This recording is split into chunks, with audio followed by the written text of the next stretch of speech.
Merhaba, programması efirde saygılı dostlar ve anlağanыңız gibi bizim stüdyamızda musafirler buluna. Kenede spor dünyasına biz bugün yol alacağımız ve bizim sporçularımız kenede yarımadamızını hem de halkımızını Rusya boyunca belli etti ve elbette onların gurur duymak için bütün sebeplerini yarata. Evet, pek doğru sözler Lili aslında bizim boksçılarımız arasında tek Kırım'da değil de Rusya'da ve aslında bütün dünyada nam kazanған boksçılar var ve şimdi bizim misafirlerimizni sizge takdim etmek isteymiz. Stüdyamızda büyükler arasında Kırım Cumhuriyeti'nin boks boyunca Cima takımının ülken idmancısı Vilen Seyit Osmanov ve boks boyunca Rusya çempionatının gümüş medal sahibi Ахтем Закиров. Selam aleyküm. Hoş geldiniz stüdyamızga. Как настроение? Отлично. Замечательно, да. В чем секрет хорошего утра и бодрого пробуждения утром? Особых секретов нет. Нужно просыпаться с настроением, с желанием что-то делать, да, просыпаться с какой-то мечтой, идти к ней. Все. Там есть ли у вас какой-то секрет? Ну, секрет в том, чтобы просыпаться, опять же, с отличным настроением, с планами на день, на жизнь, с поставленными целями и идти к ним.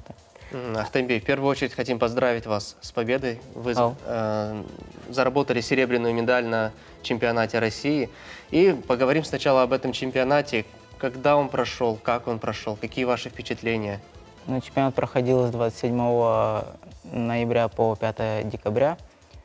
Прошел он достаточно так волнительно, потому что все бои были напряженные, тяжелые. Туда съезжаются все лучшие со страны, с каждого региона лучшие боксеры. Вот. Я боксировал с боксерами, с которыми я уже встречался в ринге, их выигрывал первые два боя. У меня были соперники, которых я уже выигрывал. Вот. В полуфинале встретились мы с моим соотечественником, так сказать, с боксером тоже из Крыма, Вадимом Кудряковым. Он двукратный чемпион России. Вот. Его прошли и вышли в финал. В финале мы встретились с финалистом мира, с трехкратным чемпионом Европы, участником Олимпийских игр. И тоже очень хорошо провели бой. Тоже с победой? Нет, это был финал. Ага, но тем не менее, согласен второе с решением место. судей, что имеем, то имеем, да. Машалла. Уленбек, как вы считаете, чего не хватило для золота?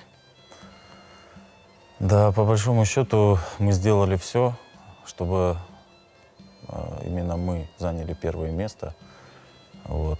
Но, к сожалению, судейское решение немножко, скажем так, удивило нас. И не только нас, и специалистов всех бокса. В принципе, мы доминировали все 3 раунда. Так вот бывает, да, что судейское решение немножечко нас не получили не то, что рассчитывали. Ага, но нокаутов не было, все решалось по очкам. Да, все по очкам, все 3 раунда. Где-то там в 3-м раунде не отсчитали нокдаун нашему сопернику. Как нам показалось. Так, нет, нокаутов ничего не было. А вы сказали, что в полуфинале вы встречались с нашим соотечественником, тоже с боксером из Крыма.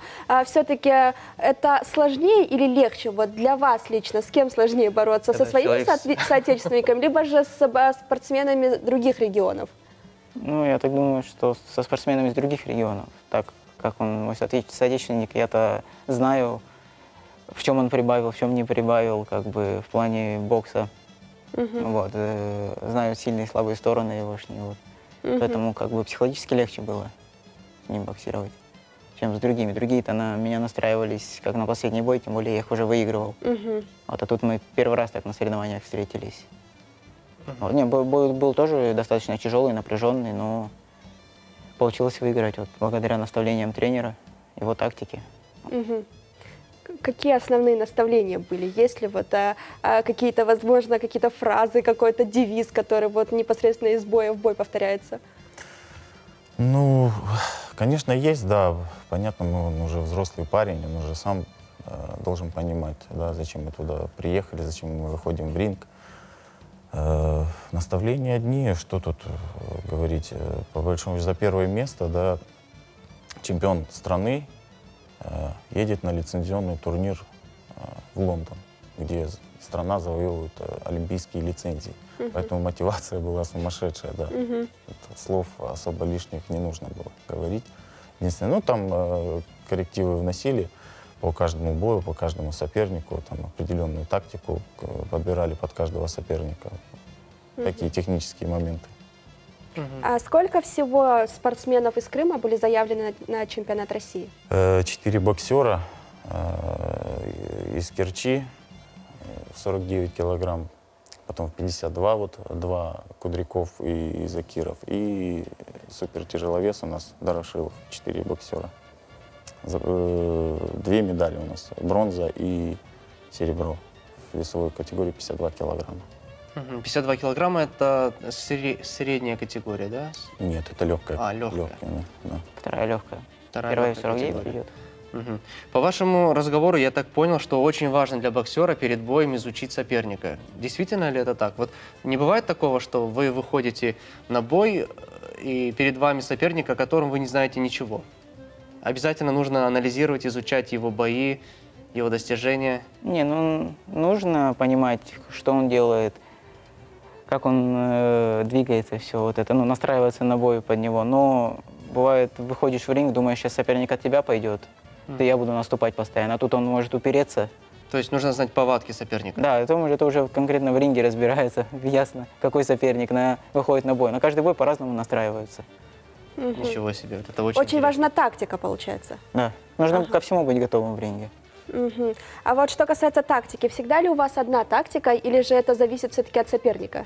Ну, зависит от соперника все-таки. Ну, вот тренер перед боем дает уже тактику, как бы. Мгм. А, Велимби, на каком уровне на сегодняшний день развитие бокса в республике? Созданы ли все условия для достаточного развития этого вида спорта? Ну, условия это в плане спортзалов, да, инвентаря, все, конечно, это намного лучше уже, конечно, чем было. Ну, есть нам куда стремиться в любом случае, да, и со спортивными залами. Что касается нашей федерации, руководства нашего финансируются все поездки, все тренировочные мероприятия, соревнования, сборы. То есть мы не пропустили ни одного сбора, ни одного соревнования. Спасибо им большое за это. И конечный итог, вот такой результат. В том году он был первым на молодежной России 19-22, до 22 лет. А в этом году у нас результат еще выше. Второе место, ну, это второе место котируется намного выше, чем первое по молодежной России. Поэтому растем, нам помогает, финансируют, то есть создают нам условия для такого результата. Да, мы почему-то начали беседу с того, почему не золото. На самом деле серебряная медаль – это тоже Конечно, очень здорово. Конечно, да. Да, это Хотелось бы узнать о дальнейших планах. Что теперь, к чему будем готовиться? Что нас ожидает? Готовиться будем к сборам. Сейчас у нас будет в январе месяце матчевые встречи в Польше. Ну, сборы будут там и матчевые встречи с иностранцами. Там тренерский штаб будет рассматривать нас и решать, кто поедет за олимпийской лицензией в Лондон, первый или второй номер. Потому что у нас очень конкурентный вес, так я тоже не уступаю этому сопернику и где-то превосхожу его. Олимпийская лицензия – это означает, что в дальнейшем вы даже, может, будете участвовать в Олимпийских играх. Но есть шанс, да, попасть вот на Олимпийские игры. Машалла. Велимбек, Не будем загадывать, но... а как давно вы занимаетесь тренерской деятельностью? Ой, тренерская деятельность. Я еще сам выступал, будучи спортсменом, да, боксером. Сам выступал и уже тогда тренировал. Это где-то с 2009 года, наверное. Как давно тренируете Ахтема? Ахтема тренирую с 2013 года. У нас в селе Охотниково, в Сахском районе.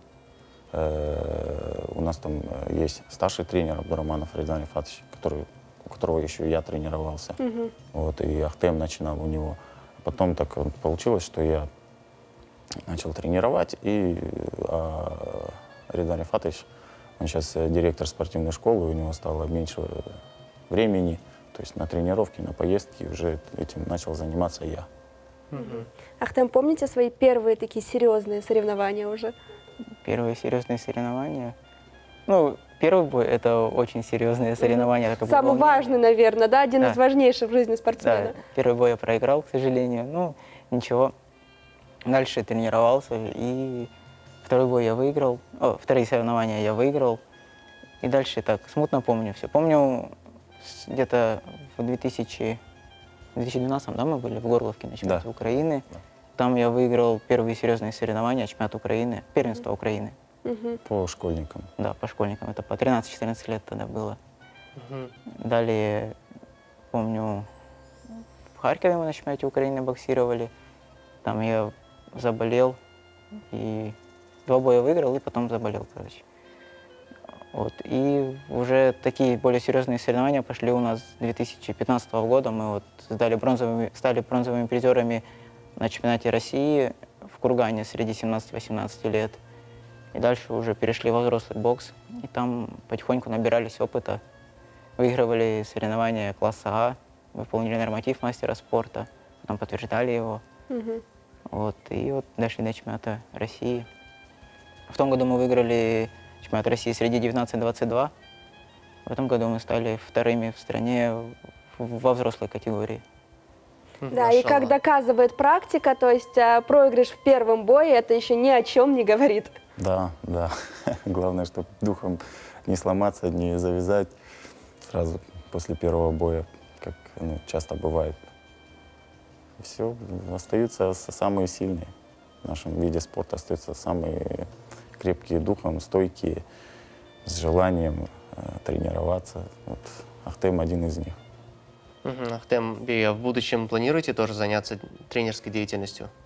Ну да, я по образованию, у меня факультет физической культуры и спорта, так что, конечно, хочется Сначала хочется побольше медалей заработать. выиграть Олимпийские игры, чемпионаты мира, Европы, а там уже будет видно, как. Мы вам желаем успехов. Всегда ждем в нашей студии с новыми победами, с новыми медалями. Спасибо, что посетили нас сегодня. Чок сау, нас хайрлы Сау. күндер. Біздің боксшыларымызға Аллахуа кетірсін деп айтамыз, үміт етеміз, да чоқ-чоқ ғалибелер олар, да чоқ-чоқ заферлер қазанажақлар. Сөбетіміз есе соңына келді. Не бетекі қысым.